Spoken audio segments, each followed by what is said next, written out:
कल्पना कीजिए, अगर कल सुबह आप ऐसी दुनिया में जागें जहां आपके हर काम, हर शब्द, यहां तक कि हर सोच पर निगरानी रखी जा रही हो।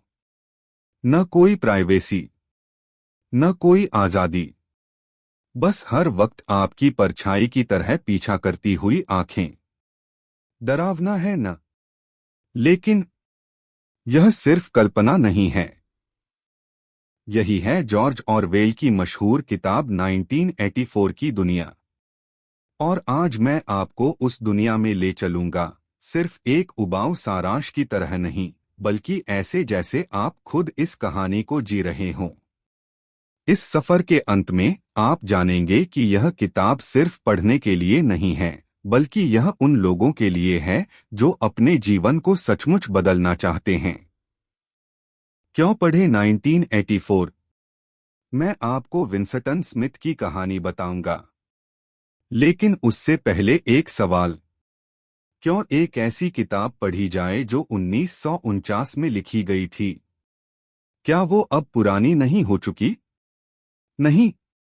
असलियत ये है कि 1984 आज पहले से कहीं ज्यादा सच्ची लगती है, क्योंकि यह सिर्फ एक कहानी नहीं है। यह हमारे बारे में है, मेरे बारे में, आपके बारे में, आपके मोबाइल, आपके सोशल मीडिया, आपके डेटा, आपकी आजादी के बारे में। यह किताब हमें याद दिलाती है कि जब सच को मिटाया जाने लगे, जब सरकारें या ताकतवर लोग तय करने लगें कि आपको क्या देखना है, क्या सुनना है और यहाँ तक कि क्या मानना है, तो इंसान का क्या होता है।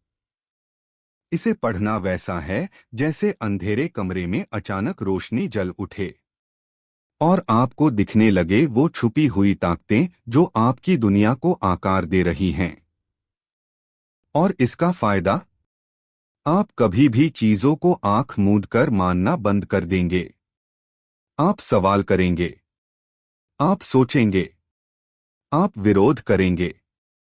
यह किताब सिर्फ मनोरंजन नहीं करती, यह आपको एक जागरूक और मजबूत इंसान बना देती है।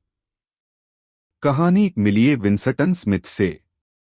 अब चलिए उस उदास और दमघोंटू दुनिया ओशेनिया में कदम रखते हैं। कल्पना कीजिए आप उन गलियों में चल रहे हैं जिनकी हर दीवार पर बिग ब्रदर के बड़े बड़े पोस्टर लगे हैं। उसकी आंखें आपको लगातार घूर रही हैं, जैसे आपकी आत्मा को पढ़ रही हों। और नीचे लिखा है, big brother is watching you. आप हैं विंसटन स्मिथ, एक आम आदमी जिसकी उम्र 30 के आसपास है। थका हुआ, कमजोर, लेकिन दिल के अंदर एक खतरनाक ख्वाहिश लिए हुए, आजादी की ख्वाहिश। हर रोज आप मिनिस्ट्री ऑफ ट्रुथ में काम करते हैं। आपका काम क्या है? इतिहास मिटाना। पुराने अखबारों को ऐसे फिर से लिखना कि पार्टी हमेशा सही लगे, इवन जब वो गलत हो।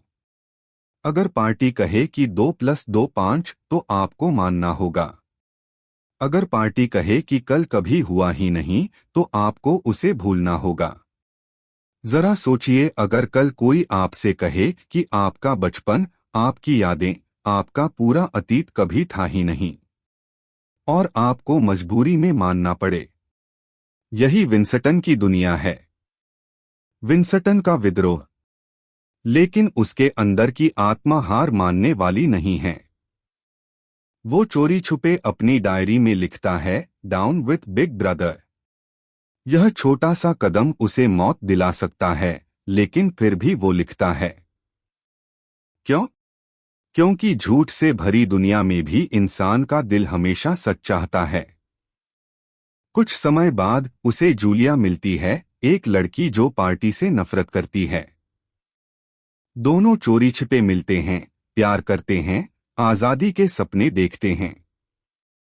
काफी समय बाद विंसटन को लगता है कि शायद बगावत मुमकिन है।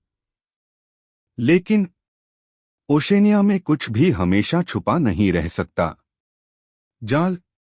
जरा सोचिए उस धोखे का जब आपको पता चले कि आपका राज कभी राज था ही नहीं। विंसटन और जूलिया को थॉट पुलिस पकड़ लेती है। जिन पर उन्होंने भरोसा किया था, वो जासूस निकलते हैं। उन्हें घसीटकर रूम 101 में ले जाया जाता है, वह जगह जहां आपके सबसे बड़े डर सच हो जाते हैं।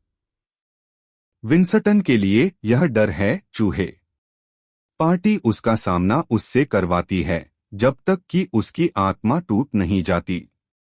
और फिर आता है सबसे क्रूर मोड़। विंसटन सिर्फ लड़ाई नहीं हारता, वो खुद को भी खो देता है। अब वो जूलिया से प्यार नहीं करता। अब उसे पार्टी से नफरत नहीं है। और आखिर में वो कहता है, आई लव बिग ब्रदर। हम क्यों सीखें इस कहानी से? तो ये दर्दनाक कहानी हमारे लिए क्यों मायने रखती है? क्योंकि 1984 सिर्फ विंसटन की कहानी नहीं है, यह हमारी कहानी है।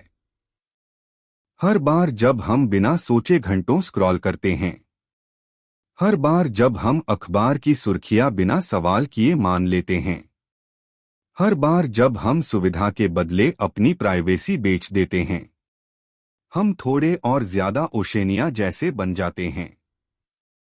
यह किताब हमें याद दिलाती है, आजादी नाजुक है। अगर हमने इसकी रक्षा नहीं की तो यह चुपचाप खो जाएगी।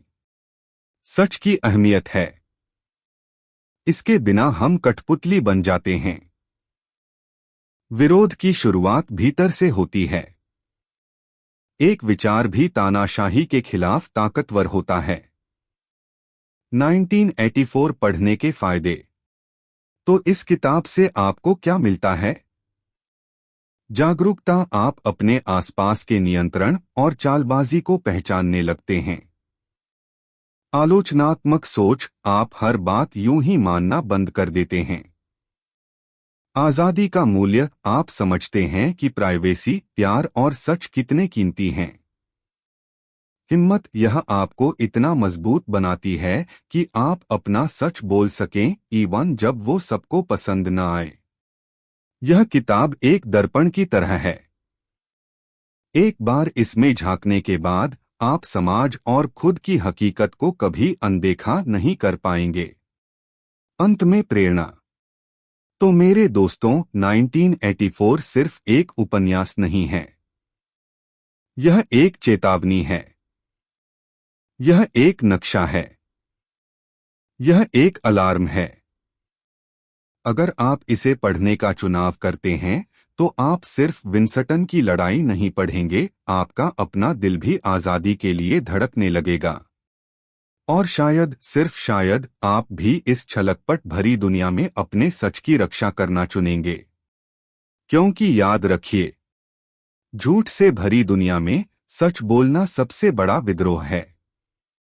तो बताइए, क्या आप विद्रोह करेंगे?